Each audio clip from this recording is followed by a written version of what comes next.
Dito, hindi mo kailangan maging manghuhula para malaman mo kung sino ang may pinakamalaking budget sa kamera.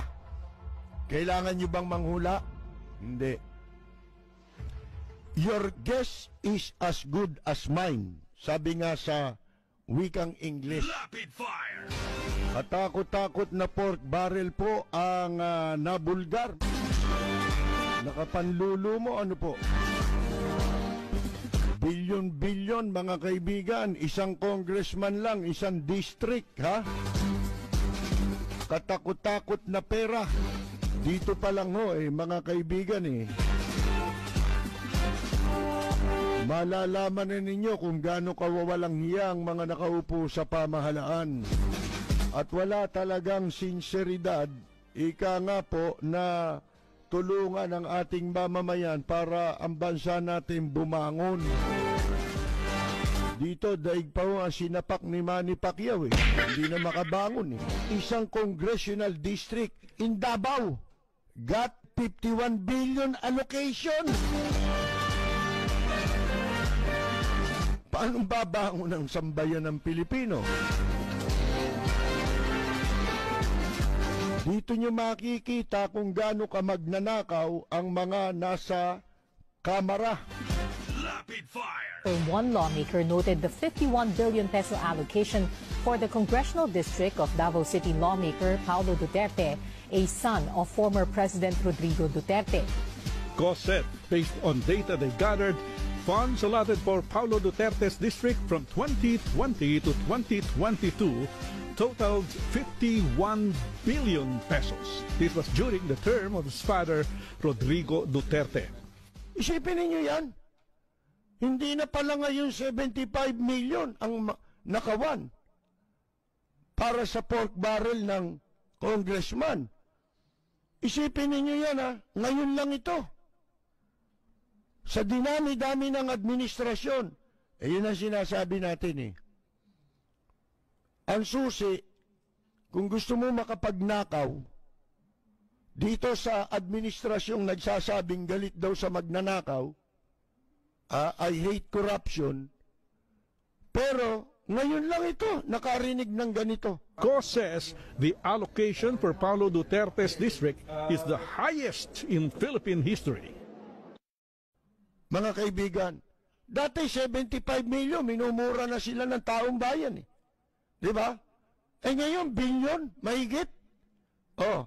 Sipin mo, talagang ang pakay, sa pagtakbo ng mga congressman, magnakaw.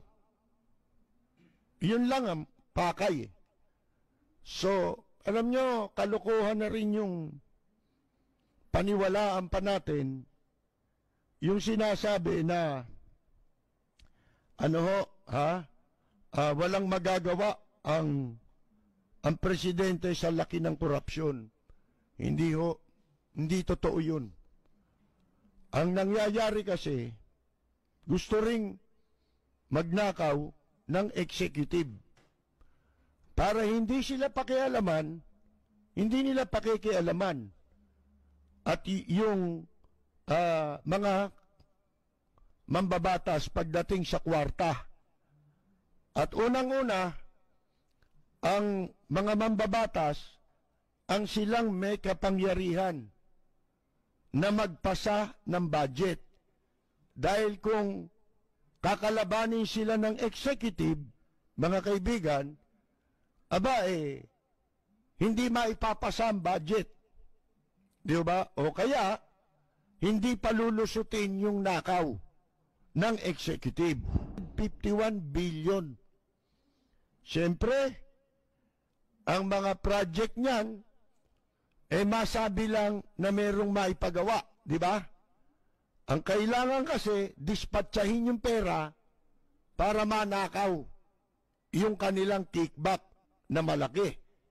Di ba? Minsan nga wala talagang proyekto Di ba? At kung may proyekto man, halimbawa, katulad yung public works and highway, kaya demonyo mga karsada rito, kaya dito, hindi matitigil ang baha. Dadating ang araw, lahat tayo malulunod dito sa baha, mga kaibigan. Bakit? Yung DPWH patarantado eh. Siyempre, pag dyan mo nilagay ang pondo mo, mga kaibigan, alam naman ninyo ang kitaan sa Public Works and Highways. Minsan, itong mga pondo ng congressman, ang nangyayari dito, 60% ang ninanakaw. Tapos, yung 40% na lang ang natitira sa project. Kaya, may pagkakataon, hindi natatapos ang mga project, pero nakuha na yung pera. Yung kickback na 60%. Ganyan ang kalakaran dyan eh. Oh, di ba?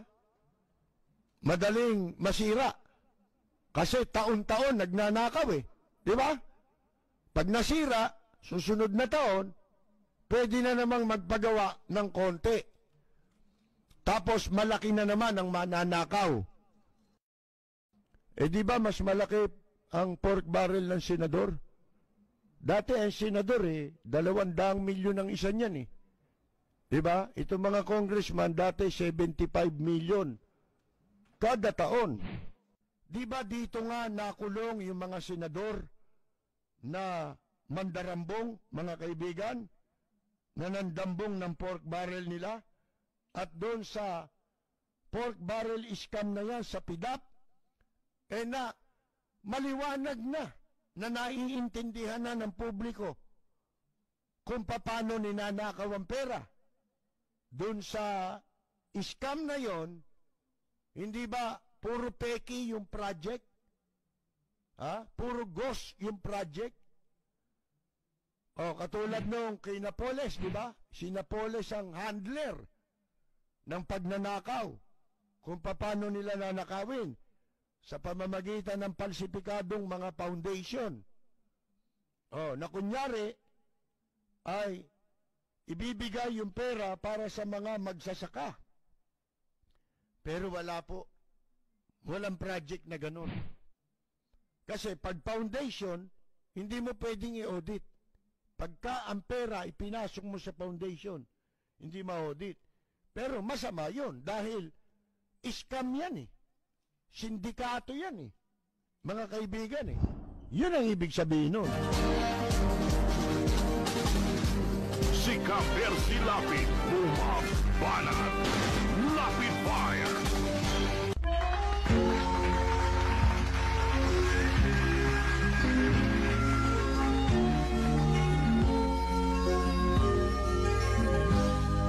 Sa bayan ko ay isa ang lahi. Dito'y wala ang pagkukunwari. Hindi padagain, sadyang kilala sa daigdig. May pagkakaisa sa bawat nais. Ang bayan ko'y punong. Mga kaibigan, wala na naman po tayong oras. Diyan po tayo muli pansamantalang magpapaalam. Ito po si Percy Lapid. Maraming salamat at magandang yumaga!